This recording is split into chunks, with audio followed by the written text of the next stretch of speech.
Bonjour, je vais vous lire Apocalypse 14, verset 8.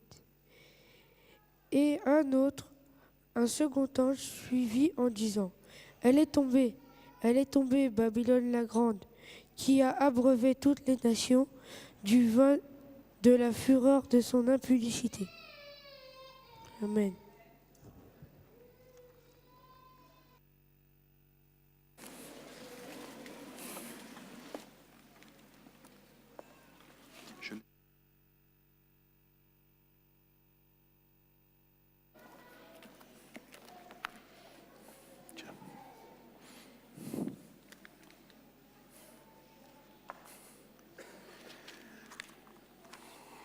Bonjour à tous. Ça fait plaisir de revoir Ivry. Ça vous fait plaisir de me voir? Laisse-moi voir les mains de ceux où ça fait plaisir de me voir. Alléluia, Amen. Maggie, ça te fait plaisir de me voir, Maggie? Oui? Ok. Je suis très heureux d'être ici ce matin. C'est vrai que ça fait 2-3 sabbats que je ne suis pas venu, mais rassurez-vous, vous me manquez beaucoup. J'aime me retrouver ici dans l'assemblée d'Ivry. Et je suis aussi particulièrement heureux ce matin parce que je suis convaincu que Dieu, ce matin, est au milieu de nous. Ce matin, je voudrais dire 2 choses. Tout d'abord, sabbat dernier, le week-end dernier du moins, nous étions à la clôture à la faculté de Collonges, de théologie de Collonges. Et nous avons le privilège ici à Évry d'avoir un enfant d'Évry. Il a réussi ses études, il a fini son année de master et il sera embauché en tant que pasteur stagiaire dans notre fédération. Il s'appelle Fabien Hartok. Amen, alléluia. Le Seigneur l'a béni. Il a eu une bonne mention très bien. Amen. Il a fait du bon travail. Et je crois que Fabien est prêt maintenant pour le ministère. Je crois que c'est grâce à vos prières, puisque je suis convaincu qu'il faut la puissance de Dieu, même au niveau des études concernant la théologie. Je voudrais également vous présenter quelqu'un ce matin qui sera avec nous juste pour le mois de juin. En fait, il sera entre Savigny-le-Temple et Évry. C'est un étudiant de la faculté. Il vient faire son stage avec nous. Il finit sa première année. Donc je lui demande de venir. Il s'appelle Antoine Ngafi, Antoine-Marie Ngafi. C'est ça? Je ne me suis pas trompé? Très bien. Viens nous voir, Antoine. Antoine nous vient d'Italie, c'est ça? Oui, de Milan. De Milan, plus précisément. Et Antoine a fini son année, sa première année. Donc Antoine, effectivement, il sera avec nous durant ce mois de juin pour son stage pastoral. Alors, il est timide, même si vous voyez, il est timide, mais je compte sur vous pour bien le recevoir, pour l'accueillir. Je vais voir les mains de ceux qui veulent bien accueillir Antoine. Bienvenue Antoine, t'as vu? Merci, merci. Que le Seigneur te soutienne, qu'il te bénisse. Et nous allons effectivement au cours de ce mois de juin, voir un peu quelques aspects du ministère pastoral. Ok, très bien. Que Dieu te bénisse. Merci. Alléluia.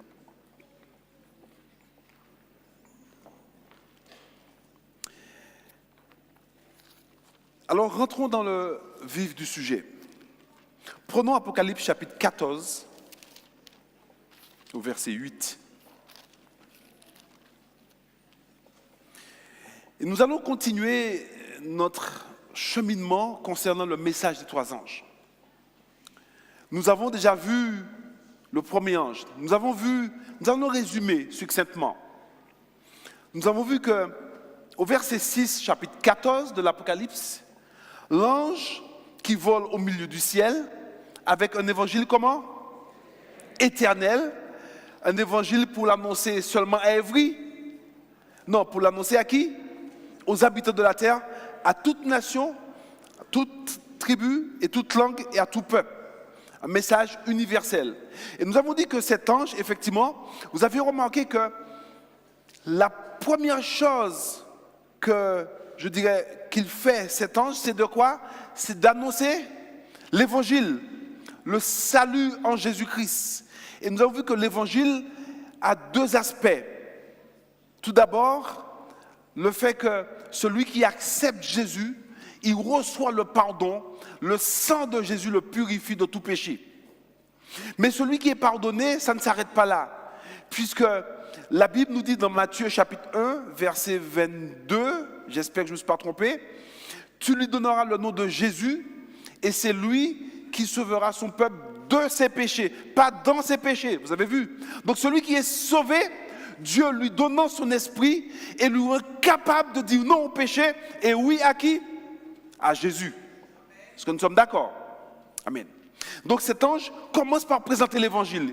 Et ensuite, le texte nous dit qu'il va dire « Craignez Dieu et donnez-lui gloire, car l'heure de son jugement est venue. » Vous avez vu, nous avons vu que la crainte de Dieu, en fait, la crainte de Dieu n'a rien à voir avec la peur, avec le fait de se sentir épié par Dieu, mais craindre Dieu, tout à fait, effectivement, rappelle du respect, mais nous avons vu aussi que craindre Dieu veut dire aussi observer ses commandements. Craindre Dieu et observe ses commandements. Nous avons vu aussi que craindre Dieu, c'est le fait de se savoir aimer de Dieu.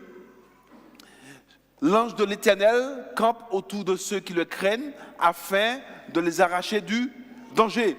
Donc c'est de se savoir aimer de Dieu, mais aussi c'est d'aimer Dieu. Et nous avons vu que cet ange aussi, non seulement appelle à craindre Dieu, donc à aimer Dieu, à obéir à Dieu, mais il appelle à donner gloire à Dieu. Et ici, le mot gloire, je vous avais dit que c'est un mot en grec qui veut dire doxa, et permettez-moi de vous dire que c'est un mot polysémantique, c'est-à-dire il y a plusieurs significations. La doxa en grec peut bien dire avoir l'opinion d'un, jugement, aussi splendeur, éclat, sembler. Donc vous voyez, c'est un mot polysémantique, donc ça ne s'arrête pas uniquement à un aspect. Heureusement, Dieu aussi n'a pas qu'un aspect. Nous sommes d'accord? Et donc, la doxa, le fait que le texte appelle à donner gloire à Dieu, il ne suffit pas simplement de dire que je suis enfant de Dieu, il ne suffit pas simplement de dire que la gloire de Dieu, c'est le caractère de Dieu, il ne suffit pas simplement de dire que la gloire de Dieu, c'est le fait de briller, mais Dieu veut par là que vous et moi, nous puissions avoir son opinion, sa manière de faire, sa manière de vivre, de telle sorte que ceux et celles qui nous voient vivre, eh bien qu'ils aient envie d'accepter Jésus dans leur vie. C'est ça, donner gloire. Et donc, voyez, dans le contexte du sanctuaire, puisqu'on parle du jugement, le sanctuaire révèle le plan du salut. Lorsque vous lisez le psaume d'Asaph, il dit, je ne comprenais plus rien, je voyais le méchant prospérer. Et il dit, c'est lorsque j'ai fixé mes regards dans le sanctuaire, j'ai vu quoi? La fin des méchants. En fait, le sanctuaire révèle le plan du salut et le plan du salut révèle la gloire de Dieu. C'est-à-dire de la manière dont Dieu va traiter le péché, la manière dont Dieu va sauver aussi le juste. Et le texte aussi appelle au jugement de Dieu, car l'heure de son jugement. Et je vous avais dit que, je vous avais montré au travers du texte de Jude, que le jugement, un jugement qui précède la parousie, c'est-à-dire la venue de Jésus, est biblique. Et donc ce jugement qui a commencé, l'objectif de ce jugement, je dis bien l'objectif premier de ce jugement, c'est que Dieu, comme dit Daniel, veut poser un verdict favorable sur ses enfants, puisque le jugement commence par la maison de Dieu. Et puis enfin, nous avons vu le dernier aspect de ce premier message, adorer celui qui a fait le ciel, la terre, la mer et les sources d'eau. Nous avons compris ici que ce texte fait référence au quoi? Au sabbat. Si vous regardez Exode 20, le commandement du sabbat, c'est exactement la même chose. Adorer celui qui a fait le ciel, la terre, la mer et les sources d'eau. Et que ici, le message du premier ange aussi appelle à la véritable adoration. Et que tous ceux et celles qui disent aujourd'hui qu'ils peuvent adorer un autre jour, eh bien, bibliquement, ils se trompent. Puisque Dieu a dit, souviens-toi du jour de repos pour le sanctifier. Et sanctifier veut dire, en grec, mis à part, du moins, être entièrement dévoué. Le jour est sanctifié, mais la convocation aussi. Puisqu'il est dit, vous recevez une sainte convocation. Dans Lévitique, chapitre 23. Et donc, le message du premier ange, en effet, a comme objectif de poser les bases. Puisqu'après, arrivé au message du deuxième ange, eh bien, on a l'impression qu'il va prononcer une condamnation. Et lisez avec moi au verset 8, un second ange suivi en disant, elle est tombée, Babylone la grande, qui a abreuvé toutes les nations du vin de la fureur de sa débauche. Tout d'abord ici, il faudrait comprendre qui est Babylone. Il faudrait définir Babylone. Vous savez, dans la Bible, Babylone, c'est toujours un symbole, je dirais, de mauvaise influence. D'ailleurs, l'étymologie du mot Babylone renvoie à la confusion. Rappelons-nous déjà dans le livre de la Genèse, au chapitre 11. Est-ce que vous vous rappelez du chapitre 11 de la Genèse? Il nous est parlé de quoi? De Babel. Eh bien, sachez que le mot ici, Babel, en hébreu, c'est exactement le même mot qui traduit Babylone. Exactement le même mot. Et donc, que s'est-il passé en Genèse chapitre 11? La Bible nous apprend que les hommes de l'époque, ils ont voulu en fait se réunir dans un grand projet commun. L'objectif pour eux, c'était non seulement de se faire un nom, mais en fait, en réalité, ces hommes avaient préféré, ou du moins ils avaient décidé d'ignorer le conseil de Dieu, un conseil que Dieu avait donné après le déluge. Puisqu'après le déluge, Dieu avait dit aux hommes de se disperser sur la face de la terre.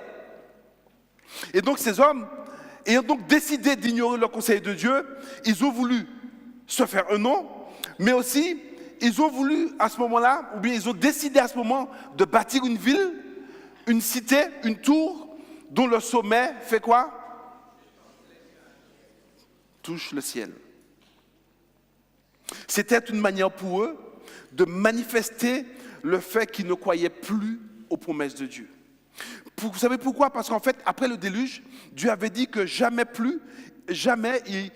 il allait détruire la terre par un déluge. Mais eux, ne voulant plus faire confiance à Dieu, ne voulant plus croire en la promesse de Dieu, ils ont décidé de croire qu'en eux, et ils ont décidé de se dire, voilà, faisons quand même une tour au cas où Dieu se trompe, au cas où Dieu change. Comme ça, non seulement on va se faire un nom, mais nous allons nous sauver nous-mêmes. On appelle ça en quelque sorte le salut par les œuvres. Ça, c'est la mentalité de Babylone. Et cette mentalité, en fait, ici, est d'ordre spirituel, puisque, en fait, Babylone, tout simplement, refuse de croire aux promesses de Dieu et refuse d'obéir à l'ordre de Dieu, le fait de se disperser sous la terre. Nous avons d'autres illustrations. Rappelez-vous de l'ancienne Babylone, la Babylone du fameux roi Nebuchadnezzar. Est-ce que vous vous rappelez qu'il avait fait une statue de combien? De 30 mètres. Et Nebuchadnezzar avait dit, voilà, il donne l'ordre, il va dire, au moment où vous allez entendre la louange, au moment où Sylviane commence à chanter, enfin c'était Sylviane de Babylone à l'époque. C'était pas Sylviane, ok. Au moment de la louange, il invitait, ou bien il ordonnait à tout homme, à toute femme, à toute nation, à toute langue, d'adorer la statue de 30 mètres qu'il avait érigée. Et vous voyez, mes amis, encore une fois ici, le problème est d'ordre spirituel, puisque le fait d'ordonner, d'adorer une statue, c'est ni plus ou moins un acte, comment on appelle ça? Religieux, spirituel. C'est une fausse adoration. Et si vous remarquez bien, derrière, il y avait une menace. Hein? Quiconque refusait d'adorer, qu'est-ce qui allait se passer? eh bien, la chambre, comment on appelle ça, la fournaise était toute chaude, toute prête là. D'ailleurs, ça a été le cas des 3 Hébreux qui n'ont pas voulu adorer. Et donc, ça me rappelle quelque chose. Apocalypse chapitre 13. Le texte dit dans Apocalypse chapitre 13 que je vais prendre avec vous pour lire. Au verset 15, il dit: et il fut donné d'animer l'image de la bête, afin que l'image de la bête parle et qu'elle fasse que tous ceux qui n'adoreraient pas l'image de la bête soient quoi? Soient tués.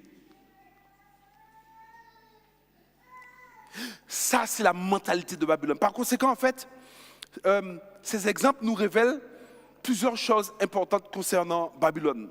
Babylone est manifestement un symbole du faux culte, de rébellion contre Dieu, d'apostasie, de confusion, d'infidélité envers Dieu.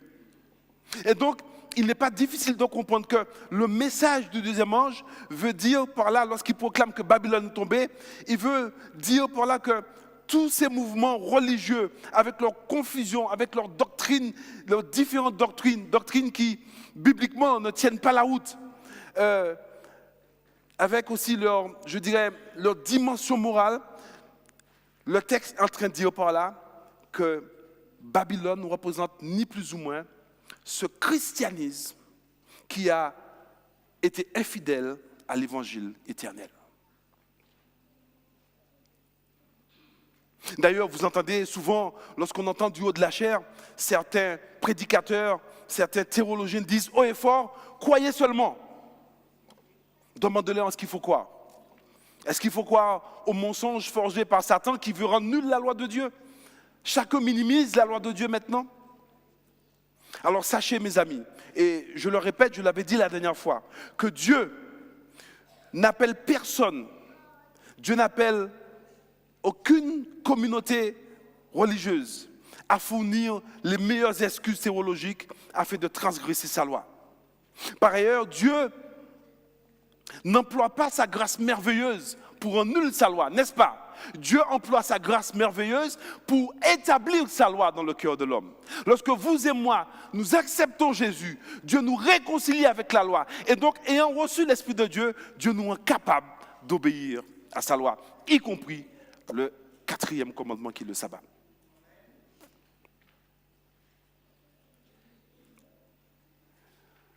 La Bible est claire pour tous ceux et celles qui appellent à transgresser la loi de Dieu, et particulièrement le sabbat. Je vais prendre quelques textes avec vous pour vous montrer. Prenons le Proverbe chapitre 28, verset 9.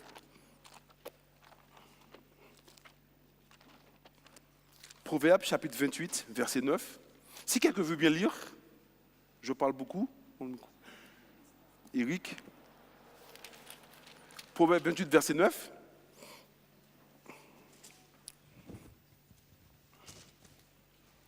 Vers 28, verset 9. Si quelqu'un détourne l'oreille pour ne pas écouter la loi, sa prière même est une abomination. Est-ce que vous avez entendu ça, mes amis? Prenons 1 Jean 2, 3 à 4. Eric, t'assois pas. Prends le micro.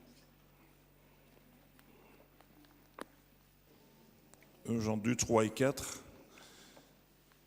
Si nous gardons ses commandements, par là nous savons que nous l'avons connu. Celui qui dit « je l'ai connu » et qui ne garde pas ses commandements est un menteur et la vérité n'est point en lui. Amen. Puis il y en a d'autres textes, je pourrais prendre Jacques, chapitre 2, 10 à 12, oui, pourquoi pas? Jacques 2, 10 à 12. Car quiconque observe toute la loi, mais pêche contre un seul commandement, devient coupable de tous. Amen. Voilà. En effet, celui qui a dit « tu ne commettras point d'adultère » a dit aussi « tu ne tueras point ». Or, si tu ne commets point d'adultère, mais que tu commets un meurtre, tu deviens transgresseur de la loi. Amen. Parlez et agissez comme devant être jugés par une loi de liberté. Merci Eric, merci beaucoup. Je vais vous lire une déclaration d'Ellen White à ce sujet, Tragédie des siècles, page 512. Elle dit que nul ne s'abuse par la pensée que la sanctification est compatible avec la violation volontaire des ordres de Dieu. Pécher de propos délibérés, c'est réduire au silence la voix de l'esprit et se séparer de Dieu. le péché et la transgression de la loi. Et donc, dès lors, lorsque j'analyse ces textes, je me suis posé la question, par quel processus la chrétienté en est venue à la conclusion que la loi de Dieu est abolie. Et pire encore, qu'il lui fut possible de changer et la lettre et l'esprit du 4e commandement qui requiert l'observation du sabbat. Chers amis, chers frères et sœurs, l'œuvre de la grâce de Dieu, c'est l'établissement de la loi de Dieu dans le cœur de l'homme. L'œuvre de la grâce, c'est l'établissement. Parce que lorsque vous et moi, nous acceptons le Christ, eh bien, d'un commun accord, nous devenons ses disciples, nous devenons ses serviteurs, et l'Esprit prend autorité dans notre vie et nous rend capables d'obéir au commandement de Dieu. Ça, c'est un des points de confusion qui se trouve aujourd'hui dans le monde chrétien. Mais il y a un autre point encore que beaucoup de communautés religieuses ils plaisent à, ça, je ne sais pas, mais on a l'impression que c'est devenu pour eux une tradition. C'est une doctrine dont on appelle l'immortalité de l'âme. Vous savez, je me rappelle toujours de la détresse de ma sœur au moment où on devait enterrer mon père. Elle était inconsolable. Elle ne comprenait pas. Et juste après la cérémonie, elle me dit, mais de toutes les façons, là où il est mon papa, il nous voyait, il est bien. Alors je lui ai dit, mais écoute-moi bien. Tu connais mon papa, tu connais notre père. Comment peux-tu imaginer un seul instant que mon père en train de regarder la détresse de ses enfants et puis il n'intervient pas? Je suis sûr que mon père, il est capable de sortir de la félicité là où il était pour venir sauver ses enfants. Donc s'il te plaît, papa, il est au repos, il est dans un sommeil inconscient, il est quasiment dans l'inexistant. Simplement, il est là dans l'attente du retour du Seigneur Jésus. Et puis je lui ai offert un petit livre, je ne sais pas si vous connaissez ce livre, de la grotte à l'évangile de Doug Batchelor. Et dans ce livre, il traite aussi cet aspect. Et c'est après, il veut me dire, mais effectivement, c'est quand même plus rassurant de savoir qu'il est au calme et le repos. Il attend le retour de Jésus. Cette doctrine de l'immortalité de l'âme a non seulement, que je dirais, sapé cette merveilleuse espérance de la résurrection des morts, mais cette doctrine aussi, du même coup, ouvre toutes grandes les portes au spiritisme. Alors que dans le livre de l'Ecclésiaste, vous connaissez comme moi-même, le texte est clair. Je vous invite à prendre avec moi Ecclésiaste, chapitre 9. Est-ce que Eric veut bien lire pour moi? Ecclésiaste, chapitre 9, versets 4 et 6. Ecclésiaste 9, 4 à 6. Pour tous ceux qui vivent, il y a de l'espérance. Et même un chien vivant vaut mieux qu'un lion mort, pardon. Les vivants, en effet, savent qu'ils mourront, mais les morts ne savent rien. Il n'y a pour eux plus de salaire, puisque leur mémoire est oubliée. Et leur amour et leur haine et leur envie ont déjà péri. Ils n'auront plus jamais aucune part à tout ce qui se fait sous le soleil. Amen. Lis le verset 10 aussi, juste le verset 10. Verset 10. Tout ce que ta main trouve à faire avec ta force, fais-le, car il n'y a ni œuvre, ni pensée, ni science, ni sagesse dans le séjour des morts où tu vas. Le texte est clair, n'est-ce pas, mes amis? La Bible est claire. Il ne faut jamais se détourner du texte biblique. Même si la personne qui vous enseigne manifeste beaucoup de charisme, beaucoup de puissance, restons fidèlement attachés au texte biblique. Et donc, le deuxième ange annonce la chute de Babylone, parce que Babylone se plaît à être infidèle à l'évangile éternel. Mais la chute de Babylone n'est pas simplement d'ordre spirituel, c'est aussi d'ordre moral. Et c'est un aspect que, ici, par contre, à mon avis, qui nous touche plus ou moins. Nous allons voir un peu ce que je dis. Prenons Apocalypse chapitre 18. Apocalypse chapitre 18, effectivement, parle aussi de la chute de Babylone. Et je vais lire avec vous à la fin du chapitre 18. À partir du verset 23. Nous allons voir le côté moral de Babylone.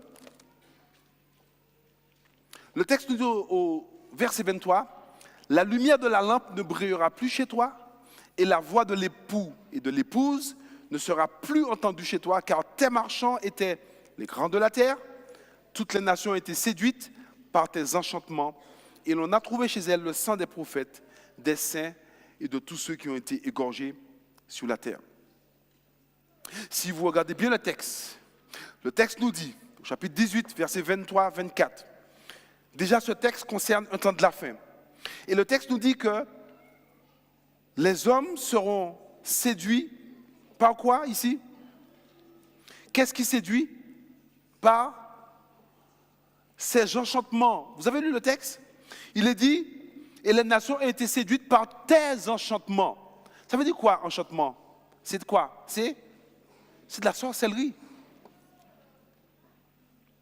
Le texte nous dit que Babylone va séduire par la sorcellerie.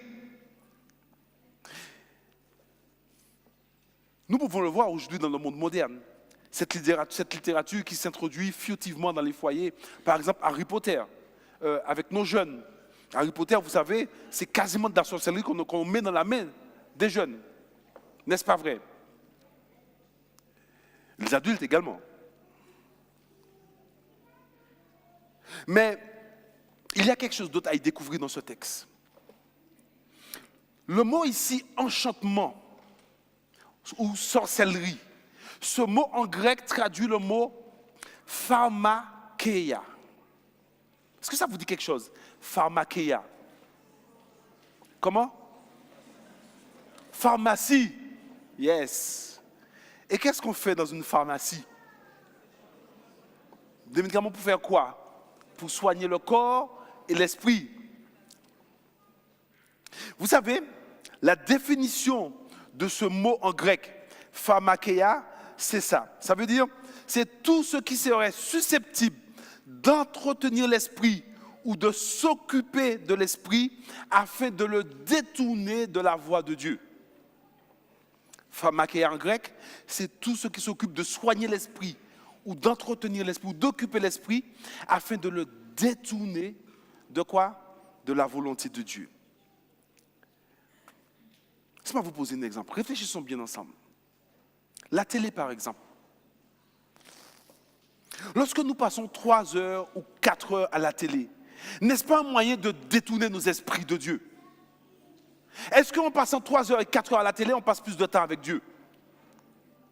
Est-ce que ce n'est pas un bon moyen pour Babylone de nous détourner de l'esprit de Dieu? Oui ou non, mes amis? Aujourd'hui, Internet. Alors, au moment même où je vous parle, je suis convaincu qu'il y a des jeunes ou des adultes qui sont en train de surfer sur Internet, soit ils sont sur les réseaux sociaux, soit ils sont sur le web, parce que, en fait, tout a été placé dans nos mains pour nous détourner de Dieu. Ceux qui passent toute la nuit ou toute la journée à jouer à la PlayStation.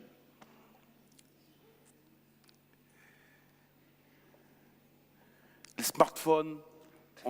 Alors, je ne vise personne ici. Mais réfléchissons bien. Ça, c'est l'aspect moral de Babylone. C'est vrai que dans notre spirituel, Babylone a été infidèle à l'évangile éternel. Mais Babylone nous atteint. Lorsqu'aujourd'hui, vous et moi, mes amis, nous nous permettons de regarder à la télé certaines choses qui, il y a 50 ans de ça, on n'aurait jamais imaginé regarder chez nous. N'est-ce pas un moyen d'occuper nos pensées, nos esprits, afin de nous détourner de Dieu? Pire encore, lorsque la télé est devenue la nourrice de nos enfants, mes amis. Je vous pose une question. Comment vous réagissez quand il n'y a plus de courant, qu'on ne peut plus voir la télé? Il est difficile d'éliminer ça dans le sourire, ça, mes amis. Ça, c'est Babylone. Pharmakeia. Tout ce qui soigne ou qui s'occupe de nos pensées, de nos esprits. Donc, il ne suffit pas simplement, mes amis, en tant qu'adventistes, de se bomber le torse et de dire nous sommes dans la vérité, mais Babylone nous affecte aussi sous un plan moral. Combien de temps nous passons avec Dieu aujourd'hui, mes amis? Ou est-ce que nous passons le temps qu'il faut? Ou est-ce que nous allons prier juste pour prier, pour se donner bonne conscience?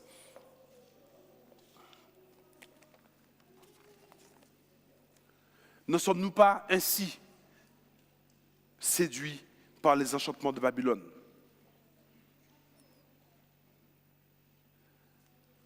Mes frères et sœurs, le message du second ange est clair, net. Ce message, bien sûr, jette un boulet rouge sur la partie spirituelle. Cette partie où Babylone fait tout pour détourner les gens de la parole de Dieu et de Dieu. Mais ce message aussi jette un boulet rouge sur l'aspect moral de Babylone. Ce qui nous occupe tellement que nous n'avons même pas le temps de passer du temps avec Jésus. On n'a même peut-être pas le temps de s'appeler pour prendre de nos nouvelles, pour prendre de ses nouvelles. Lorsque, mes amis, on ne se voit pas pendant 2 ans, 2 mois ou 3, 4 mois, peut-être qu'on oublie, mais est-ce qu'on s'appelle pour prier les uns avec les autres?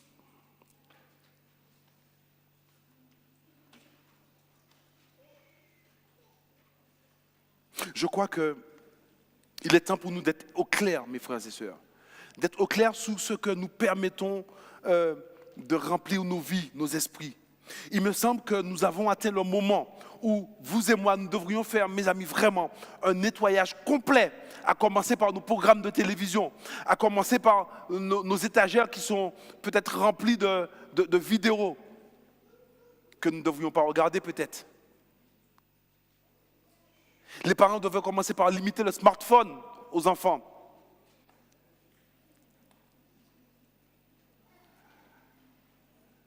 Le temps est venu vraiment pour nous, mes frères et sœurs, de réfléchir et de reconsidérer nos priorités. De réfléchir parce qu'en fait, si nous ne le faisons pas, nous donnons incontestablement le droit à l'ennemi d'avoir pied et de posséder nos foyers et nos âmes.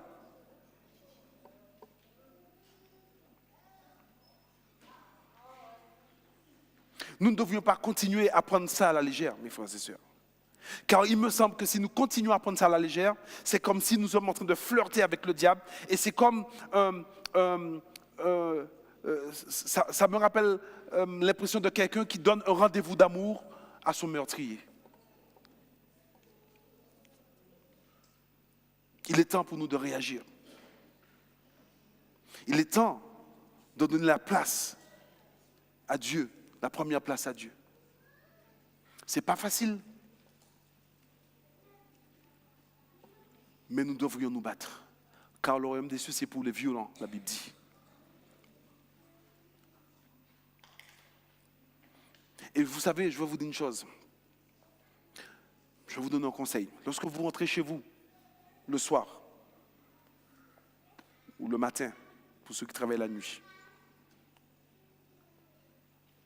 Ceux qui travaillent la nuit, vous êtes fatigués, reposez-vous un petit peu. Mais quand vous vous réveillez, prenez une Bible, prenez une concordance, et puis un bon dictionnaire biblique, et commencez à étudier la Bible. Faites ça pendant 3 semaines.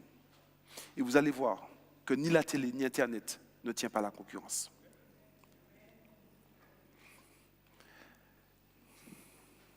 Oui, il est temps pour nous de mieux utiliser nos heures que nous gaspillons, de mieux l'utiliser à plaider auprès de Dieu dans la prière et dans l'étude de la parole de Dieu. Le psalmiste dit au psaume 119, verset 11, que je vais prendre avec vous d'ailleurs. Psaume 119, verset 11.